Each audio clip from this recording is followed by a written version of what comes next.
ధర్మస్థలం యొక్క పవిత్రమైనటువంటి కోట్ల మంది హిందువుల ఆరాధ్య దైవం మీద కుట్రలో ప్రకాష్ రాజ్ గారు నేరుగా భాగస్వాములు కావడం సిగ్గుచేటు.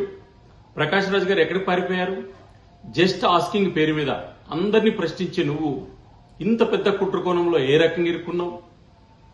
మీరు ఆ కుట్రకోణానికి బాధ్యుడైనటువంటి చిన్నితో మాట్లాడాల్సిన అవసరం ఏమొచ్చింది? కర్ణాటక పోలీసులు మీకోసం ప్రయత్నిస్తుంటే ఎక్కడికి పారిపోయారు? ప్రజాస్వామ్యం మీద విశ్వాసం ఉంటే తక్షణం నువ్వు బయటకు రావాలి. 2, కర్ణాటకలో ఉన్నది కాంగ్రెస్ ప్రభుత్వం. ఎందుకు ఈరోజు డీకే శివకుమార్ గారు మిమ్మల్ని అరెస్ట్ చేయడం లేదు? కాబట్టి అన్ని విషయాల్లో తలదూర్చేటువంటి ప్రకాష్ రాజ్ గారు హిందువుల మీద, హిందూ సంస్థల మీద, హిందూ దేవాలయం మీద ఇంత కుట్ర చేయాల్సిన అవసరం ఏముంది? నీ అనుకున్నటువంటి పాత్రధారులు, సూత్రధారులు ఎవరు? తక్షణం ప్రకాష్ రాజును అరెస్ట్ చేయాలి.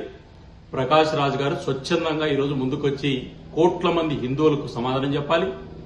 దీని అనుకున్నటువంటి యొక్క కుట్రదారులు ఎవరు వాళ్ళని కూడా బయటపెట్టాలని డిమాండ్ చేస్తున్నారు.